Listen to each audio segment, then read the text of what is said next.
How's it guys? Today I want to talk about the ISO SMG, which I feel is really underrated in Warzone. It falls in the same category as weapons like the Mac 10, PPSH and Bullfrog, in the sense that it provides players with a good all-round TTK at extended ranges. I have been playing around with it the past couple of days, and I must say I am really impressed with how this weapon feels and performs. So I set out to find out if there's a place for this weapon currently in Warzone, and the results are surprising. Not only is this weapon viable, it might even be meta in some ways. Let me explain. When directly comparing the base stats and time to kill of the ISO to the PPSH, Bullfrog and Mac 10, it becomes clear that the ISO does have what it takes to go toe to toe with these popular SMGs. With a firing rate of 882 rounds per minute, it's up there with some of the fastest firing SMGs in Warzone, easily beating the Bullfrog and Cold War MP5. It closely matches the PPSH 421. But one of the real strengths of this weapon is his damage range drop-off, only occurring at 18 meters, meaning that his first range time to kill potential stretches far beyond what most SMGs can offer in Warzone, and that's something you can really feel in game.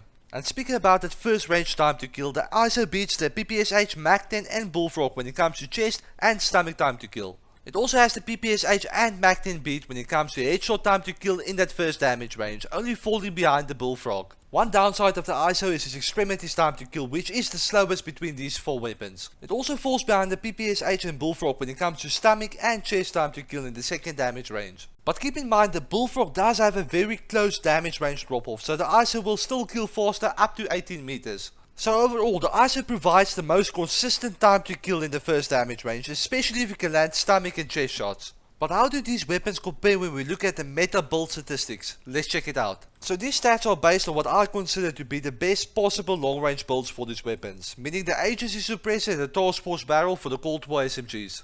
I know some players prefer to swap the barrel for a different attachment, but keep in mind it will negatively impact the displayed range, and I try to keep this comparison as fair as possible. Taking a look at the statistics of the meta ISO class, which we will go over in depth after this, we can see that when it comes to damage range drop off and bullet velocity, it far exceeds its Cold War competitors. The super fast bullet velocity does make hitting moving targets feel a lot more responsive. Combine that with the first range damage drop off at 25.56 meters and you end up with the SMG that outputs its highest time to kill potential at ranges where most SMGs already switch over to their second or third damage ranges. And that really explains why this weapon feels so good to use in Warzone, and especially in Rebirth. One area where the ISO does fall behind the Cold War SMGs is in mobility, but that's expected as Cold War weapons does inherently have better overall mobility when compared to Modern Warfare weapons. The ISO's mobility is not crazy bad and can definitely be improved with some attachment tweaks, and that brings us into the class setup I recommend for this SMG. There's two setups I can recommend using in Warzone based on your playstyle and preference. The first one being the one on screen, which focuses on taking advantage of the extended damage range of this weapon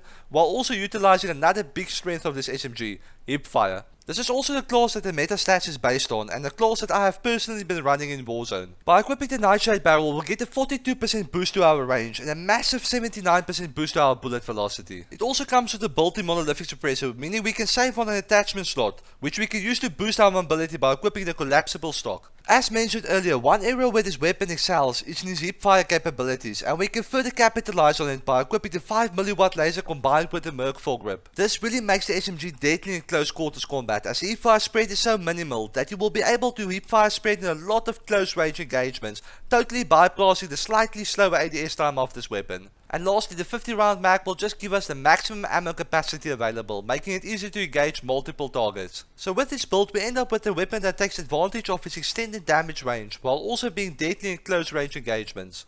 The second build I can recommend is for players that prefers ADSing instead of relying on hipfire. By swapping the Merc foregrip and the 5mW laser for the TAC laser and sleight of hand, we can cut ADS times by 25 milliseconds and reload time by a massive 0.85 seconds. And overall that can just make it a lot easier to get back into the fight if you have to engage multiple targets. So overall the ISO is a really great SMG and one that is wrongfully overlooked in Warzone. It can easily outmatch the PPSH, Bullfrog and Mac 10. And the only problem I can find with this weapon is that not more people are aware of how good it is. This video should go live just after Season 6 is released, and I look forward to see how the new weapons will match up in Warzone. I will definitely be giving my thoughts on those weapons. Thanks for checking out the video, thanks for all of the support, stay safe, stay gaming, and I'll check you guys in the next one.